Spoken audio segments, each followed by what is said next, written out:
하나님의 말씀은 누가복음 12장 16절부터 21절입니다. 21절입니다.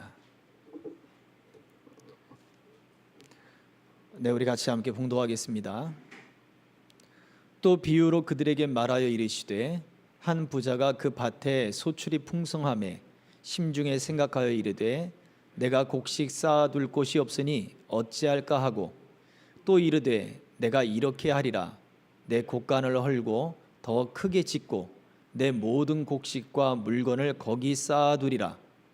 또 내가 내 영혼에게 이르되 영혼아 여러 해 쓸 물건을 많이 쌓아두었으니 평안히 쉬고 먹고 마시고 즐거워하자 하리라 하되 하나님은 이르시되 어리석은 자여 오늘 밤에 내 영혼을 도로 찾으리니 그러면 네 준비한 것이 누구의 것이 되겠느냐 하셨으니 자기 일을 위하여 재물을 쌓아두고 하나님께 대하여 부요하지 못한 자가 이와 같으니라. 아멘. 자, 네. 지금 우리 코로나 거리두기 지금 4단계가 이번 주일까지 이어집니다. 이번 주일까지 이어지고요.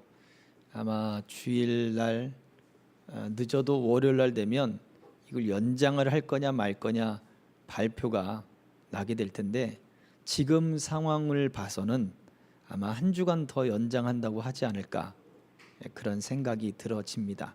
자, 어쨌거나 이러한 시국에 건강들 조심하시고 또 지난번에도 말씀드렸지만 어디 가서 무슨 손잡이 문고리 이런 거 만지시면 반드시 손 소독제로 손을 닦으시고 그다음에 한 연구에 의하면 코로나 바이러스가 입으로 들어간다기보다는 코로 들어간다고 그래요.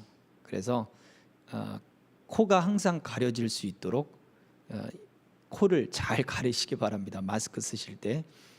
백신 웬만하면 다 맞으시기 바랍니다. 빨리 맞을 수 있는 대로 신청을 하셔가지고 빨리 맞으시기 바라고 마스크가 정말 어떤 백신보다도 가장 중요한 역할을 하는 것 같습니다.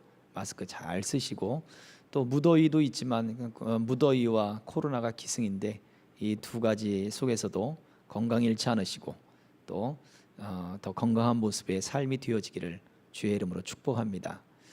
오늘 말씀 속에서 하나님께 부요한 자와 자기 스스로에게 부요한 자에 대한 예수님의 비유가 등장합니다. 물론 이 비유는 예수님이 비유로서 말씀하신 거예요. 어떤 실존 인물에 대한 이야기는 아닙니다.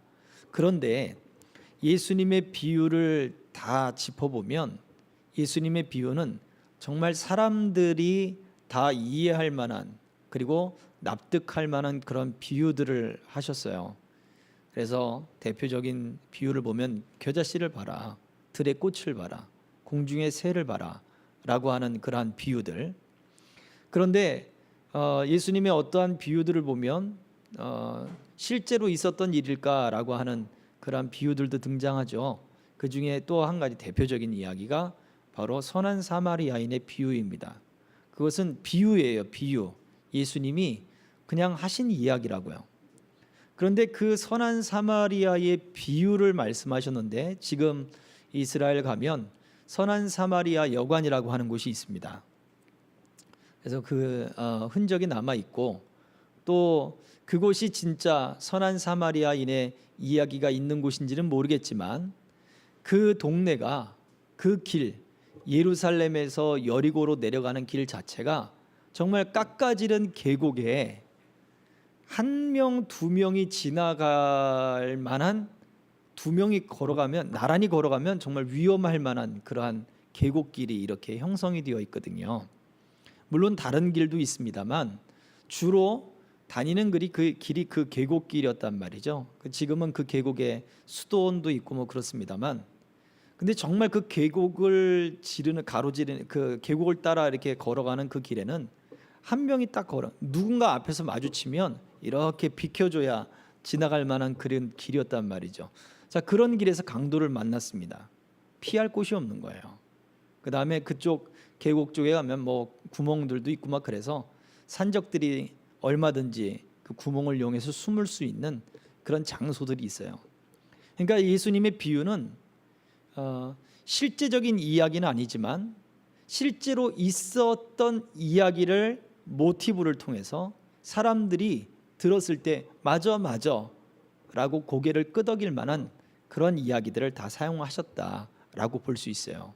그러니까 선한 사마리아인의 비유도 아마 그러한 사건이 예수님 당시에 비일비재하지 않았을까라고 하는, 강도를 만난 사건이 여리고로 내려가는, 그래서 실제적으로 여리고로 내려갈 때 그냥 한두 사람이 가지는 않거든요. 그리고 밤을 이용해 가지 않고 반드시 아침에 출발해서 그리고 저녁이 되기 전까지는 예루살렘이든지 반대로 여리고든지 도착을 해야 되는 거예요. 안 그러면 강도를 만나니까요. 자, 그와 같이 이 부자의 비유도 그 당시 사람들이 그래 맞아라고 고개를 끄덕일 정도로 아마 이러한 사람의 일이 있었을 거예요. 많은 재물을 모았지만 그 재산을 다 쓰기도 전에 아마 그의 생명을 잃어버려서 사람들이 혀를 끌끌 차면서 야, 그 모은 재물들 자식 좋은 일들만 시켰구만 이라고 하는 그런 어떤 이야기를 듣는 그런 사람의 이야기가 반드시 있었을 거라고 보여지는 것입니다. 그만큼 실제적으로 오늘 말씀에 등장하는 이 비유도 사실은 우리의 삶 속에 정말 실제적인 이야기들이죠. 우리는 우리를 위해서 재물을 모아요. 그리고 어떤 만족감이 있을 수도 있겠지만 장래에 대한 어떤 투자이기도 하고 또 자녀들을 향한 어떤 그러한 밑바탕을 해줘야 내 자녀들이 더 잘 살지 않겠느냐라고 하는 그런 어떤 마음일 수도 있습니다. 그런데 문제는 이 사람이 그 재물을 가지고 하나님께는 부요하지 않았다는 거예요. 열심히 살았던 삶의 노력들, 그리고 열심히 자기들이 연구하고 공부하고 개발을 해서 어떠한 것을 통해서 경제적인 이득을 얻고 그리고 그 이득을 차곡차곡 모아서 정말 자신의 어떠한 그레이드를 올릴 수는 있었습니다. 그렇지만 문제는 하나님께 부요하지 않은 그러한 삶의 자세 때문이라는 거예요. 우리가 읽진 않았습니다만 12장 15절을 보면 삼가 모든 탐심을 물리쳐라. 사람의 생명이 그 소유의 넉넉한 데서 있지 아니함이라 라고 말씀을 하셨거든요. 사람의 생명이 그 소유의 넉넉한 데서 있지 않다. 이것이 예수님이 이 비유를 하셨던 바로 핵심적인 내용이었습니다. 그렇다면 하나님이 주시는 우리들에 대한 이 소유에 대해서 우리는 어떠한 마음을 가져야 되느냐라고 할 때 예수님이 이 비유 속에 이 부자에 대한 이 비유를 통해 보여주시는 것은 바로 그 재물을 가지고 그 소유물을 가지고 하나님께 부요한 삶을 살아야 한다라는 것을 말해주고 있습니다. 그러면 우리가 넉넉할 때 하나님께 부요해야 되지 않겠습니까? 넉넉해야 우리가 그 일들을 할 수 있지 않습니까? 라고 물을 수 있겠지만 예수님은 또 다른 어떠한 예수님의 행적들 속에 부자가 헌금하는 것과 가난한 여인이 헌금하는 것을 보시면서 뭐라고 말씀하셨습니까? 저 여인이 부자가 헌금한 것보다 더 많이 헌금했다라고 예수님이 칭찬하신 내용이 등장합니다. 그 이야기는 결국 하나님께 넉넉하다라고 하는 것은 돈의 액수가 아니라고 하는 이야기죠. 바로 삶의 자세인 것입니다. 삶의 자세. 이 여인은 생활비 전부를 넣었다. 그리고 그 부자는 일부를 넣었다. 일부와 전부의 문제가 아니라 이 여인은 생활비 전부를 넣을 수 있을 만한 하나님을 향한 마음이 있었다라고 하는 거예요. 과연 우리는 그 생활비를 전부 넣을 수 있다? 사실 그것만 놓고 봐도 우리는 고민을 많이 하지 않을 수 없어요. 정말 많이 고민을 해야 됩니다. 그렇지 않습니까? 그런데 그 액수보다 또 자기가 쓸 수 있는 돈의 퍼센티지보다 더 중요한 것은 하나님은 그 액수를 보는 것이 아니라고 말씀을 드렸잖아요. 작든지 크든지 그 액수를 보는 게 아니에요. 어떠한 자세와 어떠한 마음을 가지고 그것을 하나님께 드렸느냐라는 것입니다. 창세기에서도 보십시오. 최초의 예배가 등장하죠. 가인과 아벨의 예배가 드려집니다. 그때 가인의 예배는 받지 않으시고 아벨의 예배는 받으셨어요. 히브리서에서는 뭐라고 말씀합니까? 믿음에서 가인은 믿음으로 드리지 못했고 아벨은 믿음으로 하나님께 드렸다라고 말해주고 있어요. 혹자들은 이것을 예수님의 아벨이 드린 양, 예수님을 비유한다라고 해서 예수님의 피가 아니면 하나님이 예배를 받지 않으신다라고 말을 하지만 성경에서 해석을 하면 성경은 분명히 아벨은 믿음으로 드렸다라고 말해줘요. 그래서 아벨이 만약 양을 치지 않고 농사를 지었다, 그 농사를 지은 것을 가지고 하나님께 드렸다 하더라도 하나님은 그 아벨의 예배를 받으셨다라고 저는 보여집니다. 왜냐하면 아벨은 믿음으로 드렸거든요. 과연 우리가 믿음의 삶의 자세가 얼마나 중요한가? 우리가 재물을, 우리가 물질을 사용하는 데 있어서 우리가 부정한 방법과 부정한 것들로 그 이득을 취한 것을 가지고 남의 피를 흘리면서 빼앗은 것을 가지고 또는 부정한 일을 저지르면서 빼앗은 것을 가지고 또는 어떤 음탕한 일들을 행함으로 거기서 벌어들인 것을 가지고 그 전부를 하나님께 드렸다 한들 하나님이 그것을 기뻐하시겠냐고요. 그것은 믿음의 일이 아니잖아요. 강포한 거요, 음행하는 거요, 빼앗고 피 흘리고 살인하는 거요, 그걸로 해서 이것이 내 생활비 전부입니다 해서 하나님께 드린다고 하나님이 그걸 받으시겠냐고요? 절대 그렇지 않습니다. 하나님은 우리의 믿음을 보시는 것이고 그 믿음으로 드린 것에 하나님이 그것을 기쁨으로 받으신다는 것입니다. 자, 과연 우리는 하나님께 어떻게 부요한 삶을 살고 있을 것인가? 우리가 살다 보면 우리가 하나님께 부요하기보다 내 살기 참 바쁩니다. 삶이 퍽퍽하고 가정을 세워나가고 꾸려나가고 지켜나가는 것조차도 참 어려울 때가 많습니다. 우리가 그런 것을 느끼죠. 그런데 그때에도 우리는 성령님의 지혜가 필요하고 믿음이 필요합니다. 많은 경우에 재물이 적은 사람들이 어떤 물질을 사용하는 데 있어서 자기들이 들어오는 것보다, 그러니까 수입보다 지출이 더 많은 경우들이 사실은 있어요. 그런 경우들이 정말 많습니다. 수입이 어느 정도 들어와야 내가 플러스가 되는가? 근데 점점 쓰는 것이 더 커지면 커질수록 아무리 큰 것이 들어와도 똑같은 마이너스인 거예요. 그래서 우리는 플러스 되는 것과 마이너스 되는 것에 지혜가 있어야 되는 거예요. 마이너스를 줄이면 아무리 수입이 적다 하더라도 플러스가 계속 쌓이게 되어 있는 거예요. 그러면 그것을 가지고 우리는 활용을 할 수가 있습니다. 그러나 아무리 많은 것이 들어오는데 그 들어오는 것보다 더 크게 나가요. 그러면 내가 마이너스가 되고 있는데 뭐 하나님을 위해서 또는 다른 이웃을 위해서 쓸만한 것들이 없어요. 그러나 마이너스를 지혜롭게 줄이고 그것을 정리하는 사람들은요, 남아있는 것이 있어요. 그것을 모으고 그것을 또 모으고 그것을 계획 있게 준비해서 손을 벌리고 베풀고 나누고 또 이러한 삶을 산다는 거죠. 이것이 바로 하나님께 부요한 사람들의 모습입니다. 마음의 자세가 틀리거든요. 그래서 예수님은 뭐라 하셨습니까? 이 작은 자에게 냉수 한 그릇이라도 주는 사람, 그 사람은 반드시 하늘에서 복이 있다. 그것이 바로 냉수 한 그릇을 떠주는 그 사람의 마음 때문이게 그래요. 내가 줄 것이 이거밖에 없네, 너무 미안해 라고 하는 마음을 갖지 않을까요? 저는 그렇게 보여집니다. 바로 그 마음이 하나님께 상이 있는 것입니다.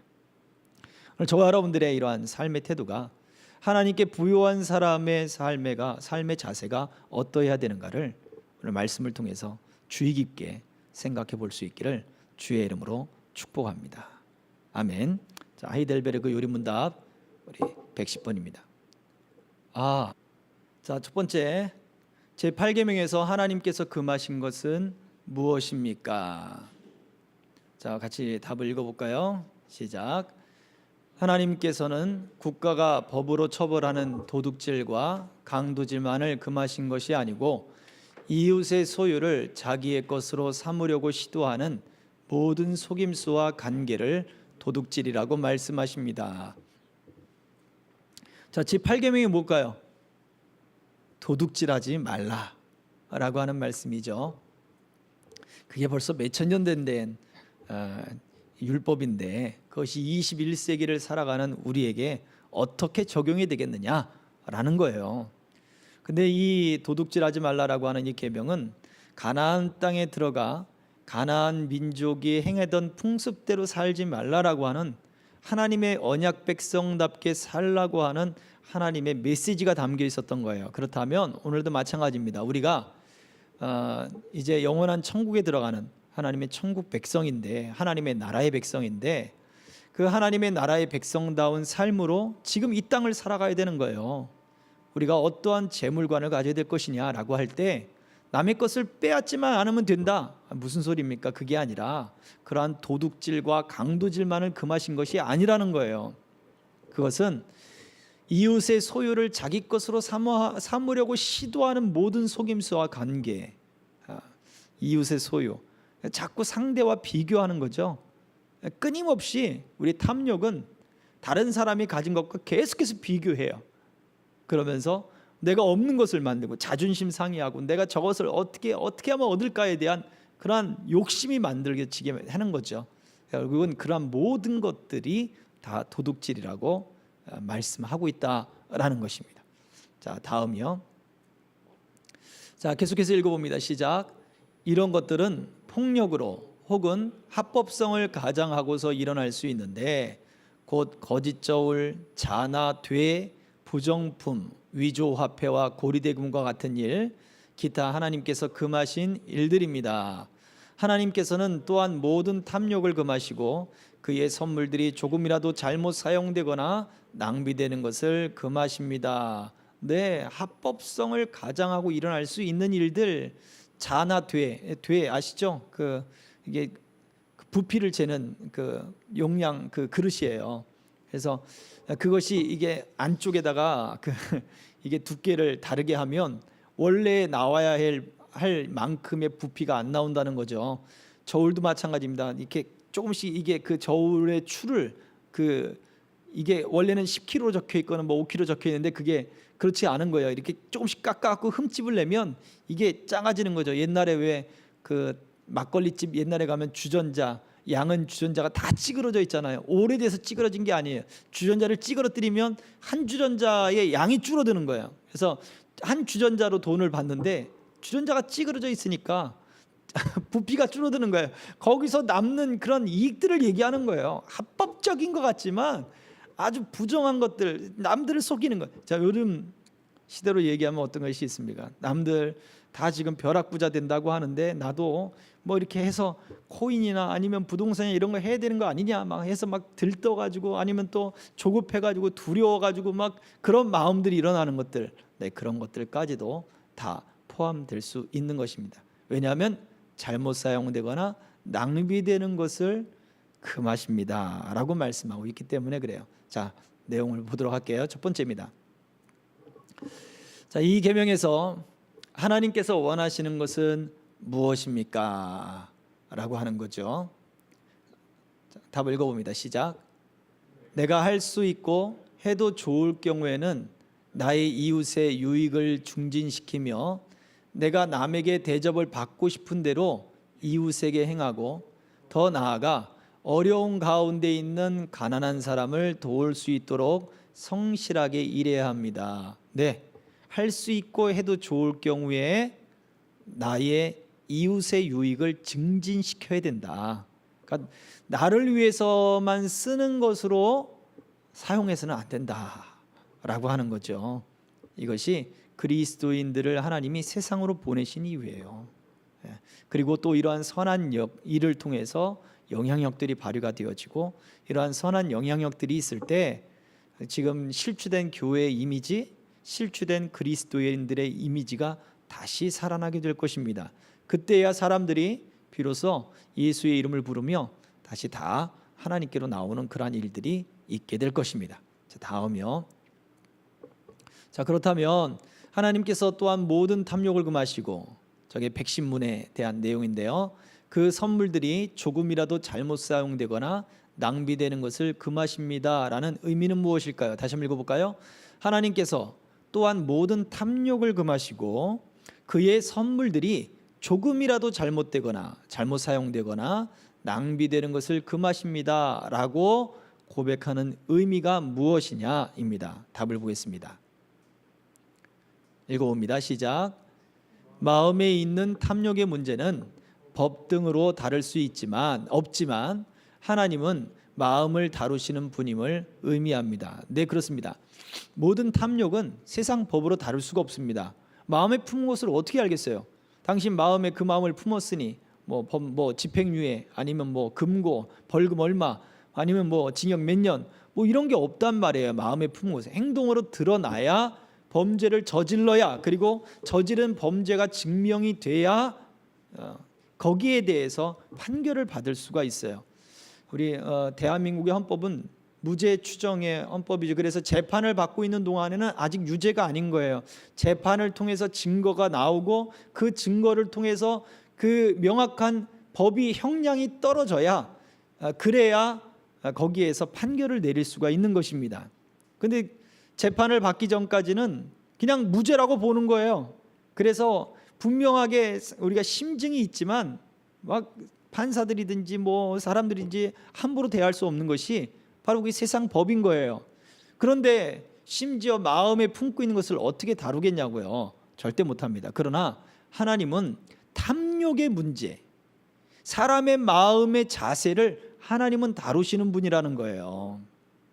그래서 왜 하나님이 탐욕을 금하시고, 그리고 이 잘못 사용되는 것, 그 다음에 허투루 낭비되는 것을 왜 금하시느냐라고 할 때, 하나님은 사람의 마음을 다루시는 분이기 때문에 그렇습니다. 다음 2번이요. 자, 백신문 아까 읽었던 그 마지막 문장에서 대조되는 말이 있었습니다. 모든 탐욕과 그리고 그의 선물들이라는 말이었습니다. 모든 탐욕과 그의 선물들. 자, 여기에서 무엇이 그의 선물들이라고 말을 하고 있을까요? 하나님은 그의 선물들이 잘못 사용되거나 낭비되는 것을 금하십니다 라고 했단 말이죠. 그의 선물들이 무엇이라고 할까요? 답을 보겠습니다. 읽어봅니다. 시작. 선물들은 우리가 가진 모든 것을 가리킵니다. 심지어 내가 열심히 일해서 얻은 것이라 해도 나의 것이라고 표현하지 않고 하나님께서 이 모든 것을 선물들로 주셨다고 고백하는 것입니다. 네, 하나님이 주신 선물들이 낭비되거나 허투루 잘못 사용되어지는 것을 금하셨는데, 그 선물은 내가 가진 모든 것이란 말이에요. 심지어 내가 번 거, 내가 땀을 흘려서 내가 노력하고 그렇게 고생해서 번 것인데 뭐라고 고백한다고요? 내 것 아니란 얘기예요. 하나님이 그것을 허락하지 않으면 내게 주어지지 않았다는 것입니다. 예수님의 비유 중에서도 참새 2마리가 한 아싸리원에 팔린대요. 그 아싸리원이 정말로 아주 작은 돈의 단위입니다. 뭐 몇백 원이 안 되는 걸로 알고 있어요. 그러면 참새 2마리가 그렇게 작은 값에 팔리는 게 우습게 보이는 거죠. 그런데 하나님이 허락하지 않으면 그 작은 값어치의 참새도 잡을 수가 없다는 얘기예요. 참새를 잘 잡을 것 같죠? 하나님이 허락하지 않으면 잡히지 않는다는 거예요. 그래서 그 작은 값어치 없는 그 참새 2마리까지도 하나님의 선물입니다 라고 고백하는 것이라는 거예요. 이게 바로 하나님의 선물들, 이것을 고백하는 사람들의 모습이에요. 과연 우리는 이렇게 고백하고 있습니까? 자, 다음이요. 그렇다면 반대로 자, 모든 탐욕이 나오죠. 그 모든 탐욕이라는 말의 의미는 무엇일까요? 읽어봅니다. 시작. 탐욕은 단지 욕심이 많다는 정도가 아니라 자기 재물을 하나님의 선물로서 생각하지 않는 태도를 의미하는 것으로서 여기에 왜 내가 번 것까지 하나님의 선물입니다 라고 고백해야 되느냐, 그 이유가 여기에 있는 거예요. 하나님이 모든 탐욕을 금하셨단 말이에요. 근데 그 탐욕은 단순히 내가 더 갖기를 원하는 마음이 많다는 정도가 아닌 거예요. 나는 욕심이 없어요. 그저 그냥 우리 자식들만 잘 살기 바래요. 나는 욕심이 없어요. 그저 건강만 하기를 바래요. 나는 욕심이 없어요. 그저 여기까지만 이루어졌으면 좋겠어요. 다 좋다 이거예요. 그런데 그것마저도 이것이 하나님의 선물로 생각되지 않는다면 그것이 탐심이란 얘기예요. 그 욕심 없는 그 마음이, 나는 욕심이 없다라고 생각하지만 그게 어떻게 보면 하나님을 향한 욕심일 수 있다는 얘기예요. 왜? 모든 것이 다 하나님의 선물이다라고 하는 마음이 없으면 이라는 거예요. 하나님이 탐심을 금하셨다. 여기는 반대로 하나님의 선물로 모든 재물을 주셨다는 마음을, 이것을 갖지 않는 태도를 하나님이 금하셨다는 거예요. 그러니까 어떤 태도를 가지라 이거예요? 다 하나님의 선물입니다 라고 하는 태도를 가지라는 거예요. 그것이 도둑질하지 말라라고 하는 말씀의 의미 속에 들어갑니다. 자, 계속해서 읽어봅니다. 재물을 시작. 재물을 상대적으로만 이해하고 다른 사람보다 더 많이 가지려고 하는 심각한 상태를 보여줍니다. 하나님 우리 마음을 다루신다 그랬잖아요. 왜냐하면 하나님이 왜 이러한 탐욕을 금했느냐, 모든 것이 하나님의 선물입니다 라고 생각하지 않으면 끊임없이 상대하고 비교한다고요. 끊임없이 많이 가진 사람, 나랑 내가 볼 때 별로 잘난 거 없는 것 같은데 왜 저렇게 많이 벌지, 왜 이렇게 많이 갖고 있지, 왜 많이 이렇게 저 하고 있지 라고 끊임없이 비교하면서 하나님을 의지하지 않게 되는 거예요. 하나님을 미워하게 되고 하나님을 원망하게 되고 하나님이 주신 선물이라고 생각하지 않기 때문에 자기의 위치에 대해서, 지금 자기의 현실에 있어서 만족이 없어요. 감사가 없어요. 찬송이 없어요. 그러니까 주신 것에 대한 충성이 없어요. 우리가 지난 주일날 그 달란트의 비유를 말씀을 보았습니다. 한 달란트 받은 사람이 그런 거예요. 비교할 수 있습니다. 왜요? 바로 눈앞에서 어떤 사람이 5달란트 받았거든요. 기분 되게 나쁩니다. 그 사람이 나보다 잘난 게 없을 것 같은 거예요. 자기도 종이고 나도 종이고 나보다 능력이 많은 것 같지도 않은 거예요. 나보다 잘생기지도 않았다라고 생각할 수도 있어요. 그런데 기분이 나쁜 거예요. 그래서 땅에 파묻어 버릴 수 있는 겁니다. 정말 많은 사람들이 그래요. 정말 많은 사람들이 그래요. 교회에서도 어떻습니까? 직분을 받는데 누가 먼저 안수 집사를 받았느냐, 누가 먼저 장로를 받았느냐, 내가 먼저 왔는데 왜 나에게는 직분을 안 주고, 왜 늦게 들어온 나보다 잘난 것 없는 것 같은 저 사람을 왜 장로를 주고 안수 집사를 주고, 그런 분들이 정말 많습니다. 그래서 시험 들고 교회를 떠나가고 하는 일들도 비일비재해요. 이유가 뭡니까? 끊임없이 다른 사람이 가진 것을 나하고 자꾸 비유하는 거예요. 자꾸 비교해요. 이것이 세상이 가지고 있는 재물관이요, 이것이 탐욕이 가지고 있는 모습이에요. 근데 이 모습을 가지고 살다 보면 점점 하나님은 잊어버리고 탐욕으로 자꾸 흘러가게 되어 있다고요. 그래서 하나님은 이러한 마음을 버려라. 지금 우리가 소유의 많고 적음이 하나님의 선물이다라고 하는 믿음을 가져라 라고 말씀을 하고 있는 거예요.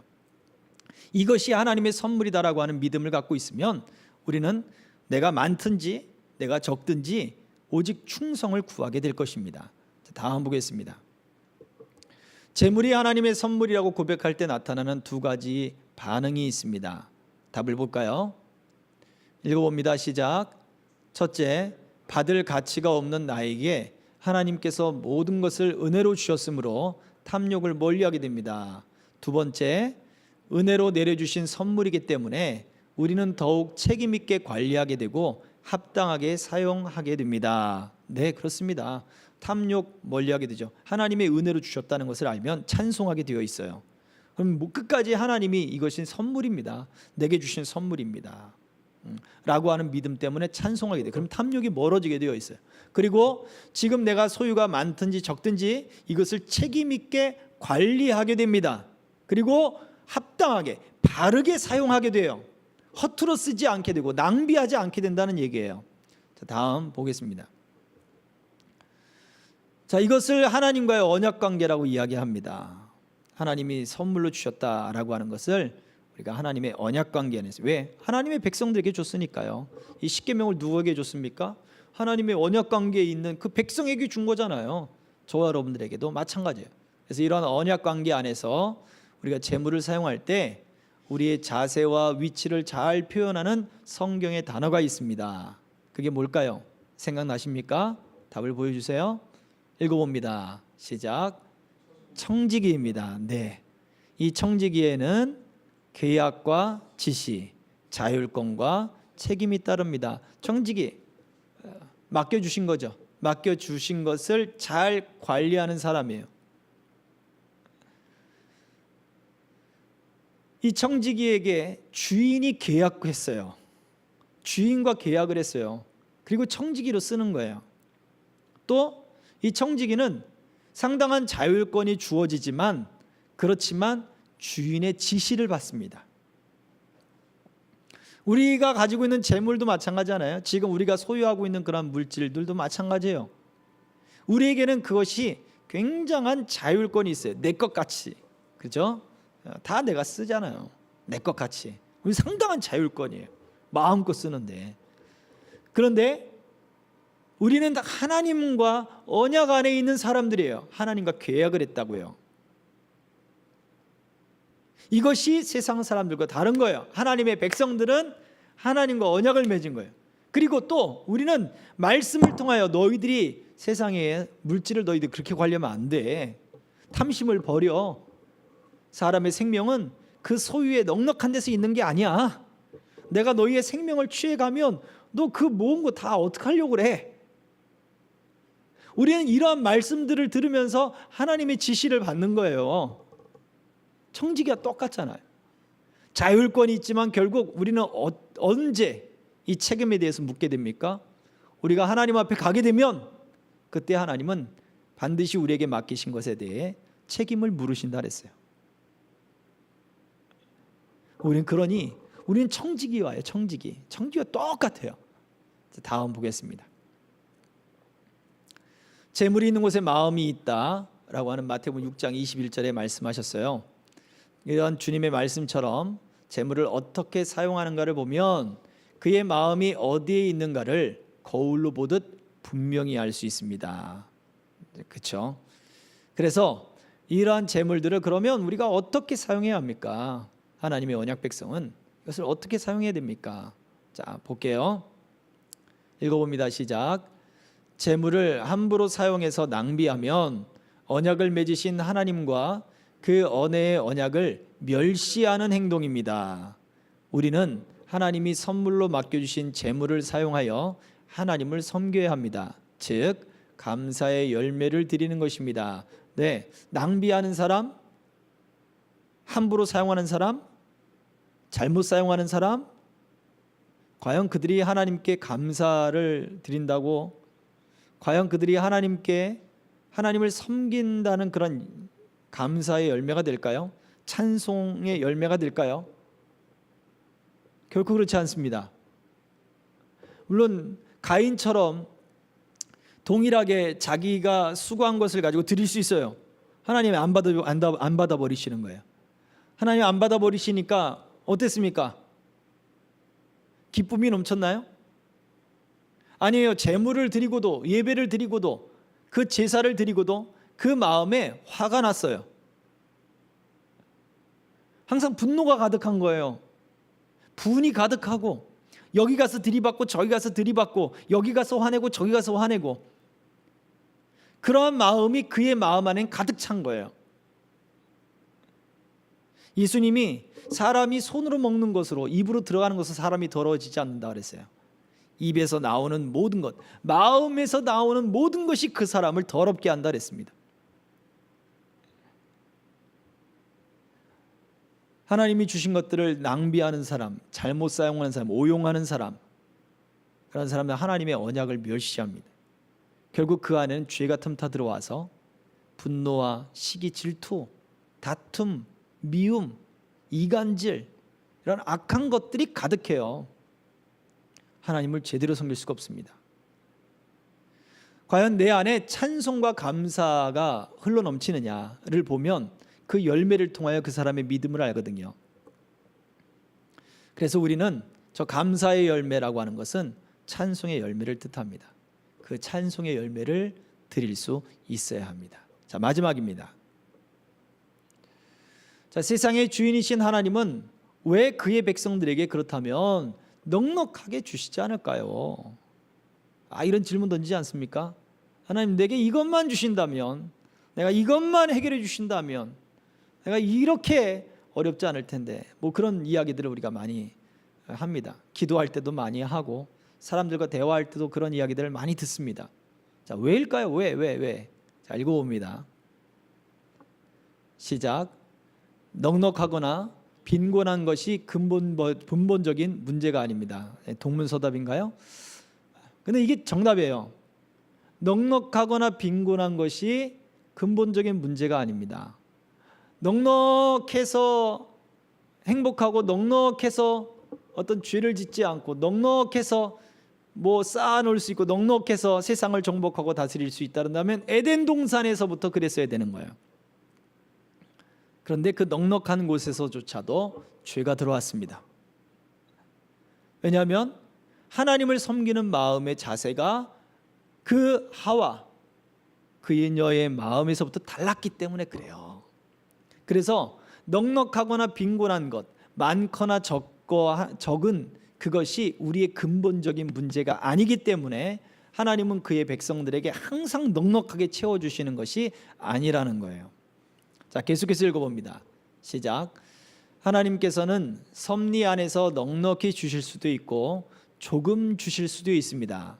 그러나 어느 형편에서든지 하나님께서 맡겨주신 사명을 다하느냐 못하느냐는 것을 더 중요하게 생각해야 합니다. 네, 이게 더 중요합니다. 맡은 자에게 구할 것은 무엇이라 했습니까? 바로 충성이라고 했습니다.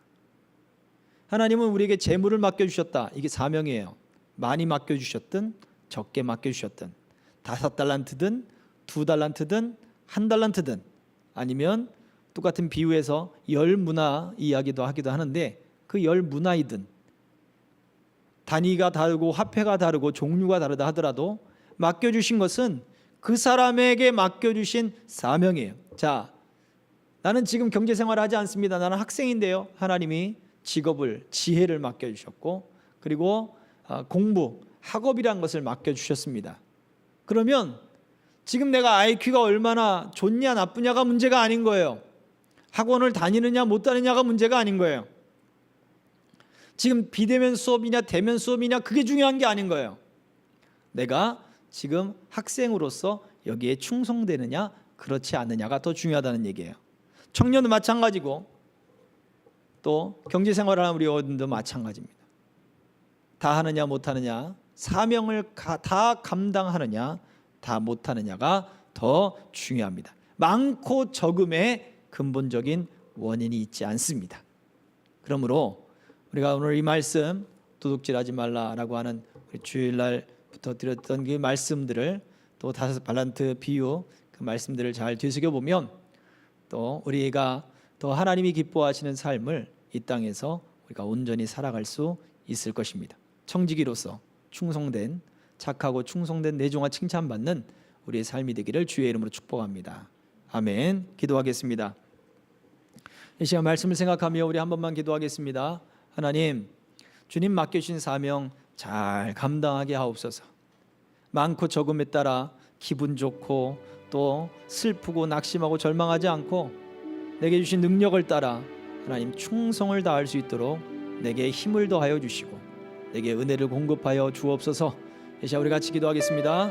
할렐루야. 살아계신 아버지 하나님 감사합니다. 모든 것이 하나님의 섭리를 따라 우리를 부유하게도 하시고 또 때로는 빈곤하게도 하시고 때로는 아버지 하나님 정말 궁핍한 상황 가운데 우리를 놓이게 할 때도 있습니다. 그러나 하나님은 변함이 없으시고 하나님은 동일하신 분이시며 우리 하나님은 그 사랑이 많으셔서 언제나 지키시고 돌보시고 그 얼굴빛으로 우리에게 향하시니 주님, 우리가 이 사실을 믿는다면 하나님이 주신 그 환경 속에 하나님 맡기신 그 사명들을 잘 감당할 수 있겠사오니 하나님 우리에게 넉넉하다고서 하나님 우리가 또 조금 갖고 있다고 해서 일희일비하지 않게 하시고 하나님이 함께 하심으로 아버지 주신 것들을 잘 감당하고 잘 관리하여 하나님 선한 영향력들을 나타내게 하시고 하나님의 뜻을 통하여 하나님을 섬길 수 있는 열매들로 나타나게 하옵소서.